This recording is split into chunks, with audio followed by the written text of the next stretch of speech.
Hey guys, welcome to another video. So this one I'm just going to be going through 5 effects and how to make them in Avid. These are specifically chosen effects that you can download in other NLEs as very quick plugins and just throw them on and drag and drop, which you can't necessarily do in Avid, maybe with Boris or something like that, but there aren't as many plugins as widely available. The effects that we're going to run through doing are handheld, object removal / paint out, whatever you want to call it, doing some sort of shape-based movement transition over the foreground of your picture, a blur effect if you need to blur out anything in your shot and track it, and applying that vertical, peripheral vision effect that gets thrown on whenever you use vertical footage in a project. So we'll go through it and show you how to do all those in Avid Media Composer, very quick and painless, and how you can quickly save this effect for later use and throw it on your timeline. So without further ado, let's get stuck in. Right, so the first one that we're going to start with here is the handheld effect. So adding a shaky effect to a shot that isn't necessarily that shaky or is locked off. Now we're going to be using this shot here. It isn't locked off, but it is pretty steady, and it's got a character having a bit of a face off with another, so we're going to try adding a shaky effect, see if it adds to that tension.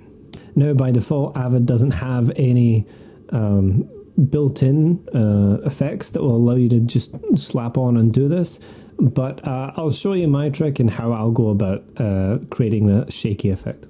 Now, first of all, shout out to Anu Webster, best VFX editor I've ever worked with, for showing me this lovely little trick.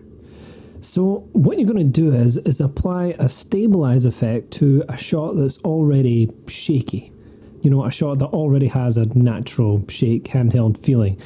Let it work, let it do its stabilization, and then once it's finished tracking the shot, tracking it to do its stabilization, you'll end up with an effect that you can save and drag into your bin that has a mimicked track of the movement of that, shaky shot. Now, we don't have anything on hand right now to show you me building this from the ground up and applying this to a shaky shot, but I do have my saved effects on this sequence here called Destabilize Handheld, and I'll show you me applying this to a shot and how it works. So you can see here inside that destabilize sequence, I've got 4 different shots, and these are 4 different stabilize effects that have all been tracked on different levels of handheld. So starting from the first, a little shaky, then a bit more, and then a lot more, and then finally just very, very shaky handheld shot. And all we really have to do here is just throw one of these effects on the layer above, like the video track above the shot that we want to add the handheld effect to. So I'm just going to jump back to my edit workspace before I do this, and then throw the sequence into my source monitor so I can cut it in. Now I'm going to use the third one here. I think that's going to be plenty shaky enough. So then I'll just go back to my sequence here, add a video track above, and cut this in. Now all I'm going to have to do is expand this out so that I can get rid of this little paint effect that I had in here, which was just a square that from the paint tool that I had baked in, just so you could visually see on its source timeline how shaky it was. So if I play that down, there you go, you can see a good amount of shake added in. Hooray! Now this shot also does have some letterboxing, which makes it not as pleasant to look at with the shake. So I'm going to just go grab a mask and throw that on to help in the viewing of this. And then we can see that we end up with a very nice shake on our shot. Now this is a really great tool to have in your back pocket, in your bag of tricks, just because you're applying a perfectly natural shake that you've stolen from another shot onto your destination shot, so to speak. So a really great one to have when the situation calls for it. I just suggest that as to all assistants as you go along, and on your projects, if you see any shots that are particularly handheld and shaky, do a stabilize, track them, and then save that effect somewhere for future use. Right, now most seasoned Avid editors are going to be very familiar with this one and with the exact method of how I'm going to go about this. But if you're not, here's how you go about removing an object from your frame. So here I've got this shot, and this is supposed to be set sort of in an older time, but as you can see in the background there, we've got some kind of pylon or tower or something that shouldn't be there. So that's what we're going to remove. And really this shouldn't be too difficult, it should be nice and easy because we've got a very clean white background, nice clean white sky in the background, so that'll make this quite simple. Right, so what I'm going to do is I'm going to create another video layer here, and then I'm going to hold Option and click and drag my clip up in order to make a duplicate. Then we're going to need a 3D warp. Gotta love 3D warp. It's your all-encompassing Swiss Army knife effect for Avid. It's just awesome. So what I'm going to do is I'm going to grab my bottom layer with the 3D warp on it, and then I'll just zoom in a bit here to make it easier to see. I'm going to grab it and just pull it down a bit. And I'm doing this so that the sky, the pure white clear sky, is going to be right behind our pylon, our object that we're trying to remove. So that once we mask that out, that's what we're going to have behind it. You know, a nice, more sky to blend in. Right, now that we've done that, we're going to go to our play up on V2, and we're going to go grab another effect that is a very common Avid go-to one, which is Animate. You'll find it under the keying category, but it's for creating shape-based masks, and it's really going to help us here. So inside the effect editor for Animate, we're going to select the Poly tool, which is just how we're going to be able to freehand draw a shape to mask it out instead of one of the preset shapes. So coming over to our image, if we click and then move over to another point and click again, we'll be able to draw our shape, and we just want to draw one around what we want to remove. Staying close to that ridge, and now once we do, the default is that that's what's going to be kept, but if we come over here and just click swap screen, voila, we can see we're more or less done now. It's pretty much gone. But I'm just going to add a little bit of feathering here, just to help blend the edges of our shape with the rest of the sky, and then that'll be us. Even though I'm zoomed right in on it, you can barely tell that it's gone. Now, there is a little bit of blending, like bleed over there at the edge of the ridge, but it's extremely difficult to see, especially when you're full screen like this.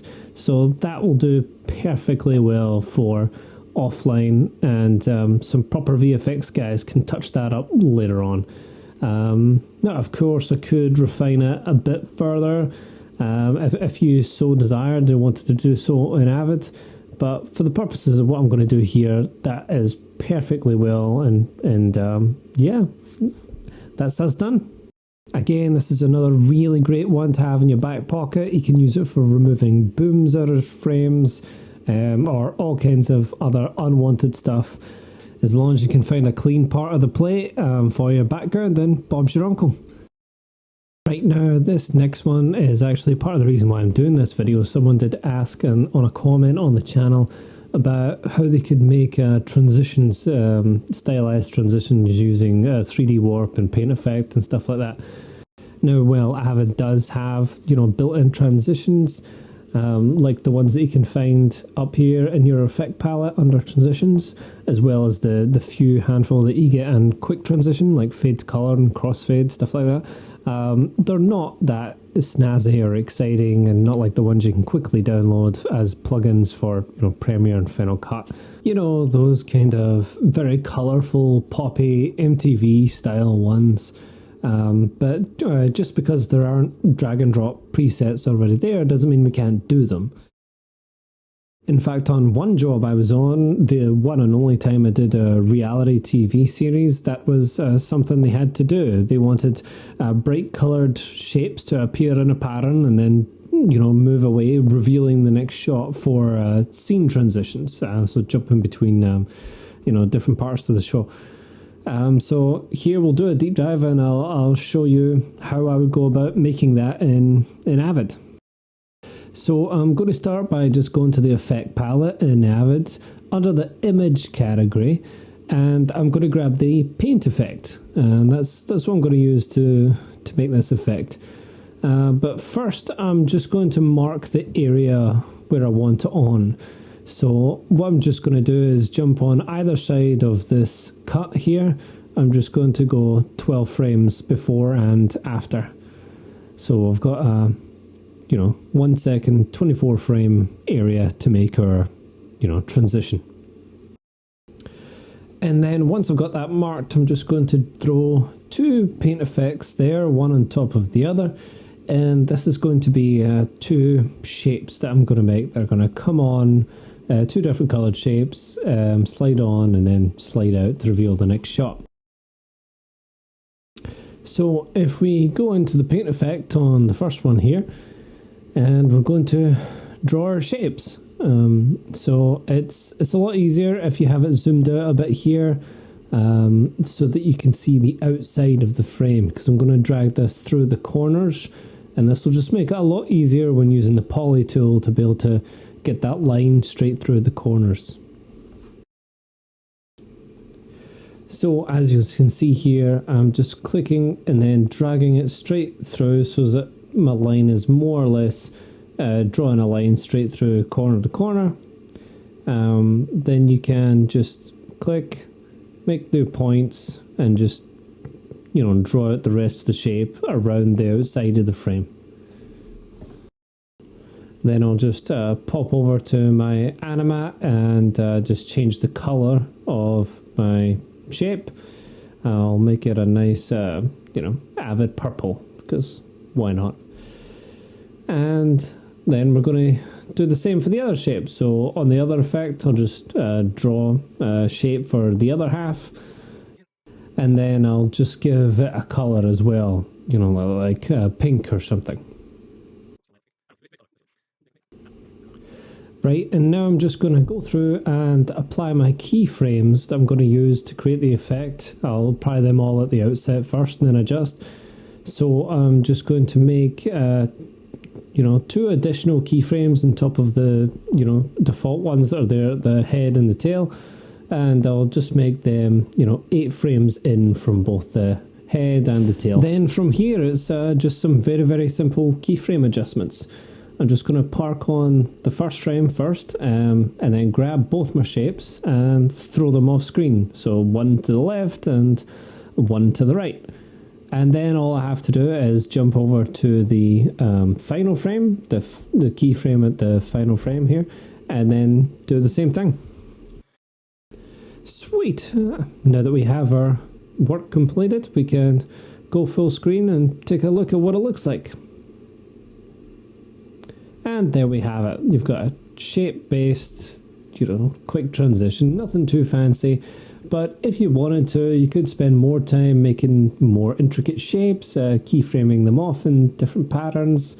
You could easily, just add a third triangle and you've got like a little envelope there. So all kinds of stuff, Also, keyframing opacity and different things, you can, get all kinds of shapes. Also, remember to just mark these on your timeline and then subclip them out. I've called this one two-tone transition here. And then you can just throw them on the layers above any cut to quickly apply this transition. Neat little trick, and it's handy to have when the time calls for it. Right, now for this next one, we're going to do the blur effect. This is something that you may have seen in reality shows, docos, whenever they have to blur a face. And for this shot, I've chosen one with some movement, so the character walks towards camera and actually goes out of focus a bit anyway towards the end. So we're going to blur his face. We're going to hide this lovely bald man's identity here. And this is actually using the same effect that we used in the last example. So we're going to go and grab the paint effect and throw that on here again. And then, since for this example we're looking to cover someone's face, we're not going to bother with the poly tool, don't need to draw a shape. The oval tool will do nicely, because all we really need is a rough circle that's blurred to track the guy's face. So we'll use the oval tool, draw a circle there. By default, it's going to be a color fill circle. But if you select it and come over to your animat here, you can change it up under mode. By default, it's solid, so you can just change that to blur. That's down the bottom there. And now we've got a blurred shape. So it's blur fill. Now, before I get to fiddling around with this too much and tracking it, I'm going to just feather it a little bit, because you can see here if I zoom in that there's quite a hard edge to the blur, and it just doesn't look ideal. So just make sure it's selected and then dial up your feathering a little bit. You won't need too much, about 5-point feather will do nicely. So now we have our, blurred circle over the guy's face. We need to track it, right? And so make sure it follows him throughout the shot. So go up to tracking here and just click one of the empty squares next to no tracker, because you just don't have a track yet, so we're going to make one. And then there'll be a flashing tracking point, so you're just going to want to move that over his face or whatever it is that you're going to blur. Make sure it's positioned, and then start the track. And Avid will try to follow whatever the tracking point is throughout the shot. And then you can see at one point there, the track, for want of a better term, went to crap. It's completely lost the face and stopped following. And so I'm going to show you here how we can fix that. So first thing is you're going to want to scrub through until you find the point where the tracks got mixed up, where it got lost. Then bring up your tracking tool again.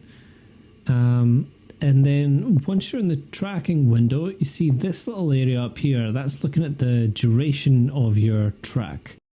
Now, if you right click in here while you're parked on the area where it went and start working, you can add a new tracker region, and this will bring up the tracking point control again and let you set a new tracking point from this point onward in the track. So this is very useful if the tracking point you're using in any Avid track goes off screen or suddenly isn't usable, and then you can move it and adjust it to a new tracker for the remainder of the track. So after this, you're just going to want to come out of Effect Editor, play it a bit and see how your track's working out. And it looks like our movement, our tracking is pretty good, but we just need to adjust it to account for the earlier mishap. So we're just going to add a couple of keyframes here, one at the start to protect where it got up to, and then another one just after, and we're going to go to this new one we've made and the final frame and just readjust the position of them to be over the face again. You can even, on the final frame, as it walks closer to camera, make the shape a little larger as well. And then that's really going to protect the track and just keep it over it the entire time. Your new tracker region will do the rest of the work. And there we go. We have our blurred face that's tracked throughout the shot, and we have 100% protected this man's privacy. Go team.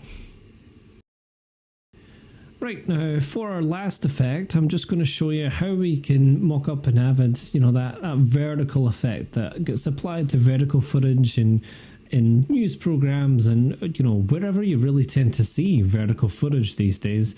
Where you have it in the same shot in the background, but, zoomed all the way in, so it's utilizing the whole frame, but it's out of focus, and it just really helps your peripheral vision in order to not be so offended by the hideous vertical footage that's, abysmally taking up your frame. Right, now I don't actually have any normal vertical footage because I'm not an insane evil person. But I do have one of the shorts that I've made for YouTube here. So I'm just going to option click this up to make a duplicate to start with. And our base layer is going to be our exaggerated one, and our top layer is going to be our main, one for viewing. So I'm just going to throw a 3D warp on the bottom layer there, and then jump up to my scaling and just blow this right up so it takes up the entirety of the frame. Now I like a nice even numbers, so I'm just going to change this to 340. Cool, that would have annoyed me. And then we're just going to apply a defocus as well. So I would just turn this on. The default settings within 3D Warp will probably be more than sufficient for this purpose.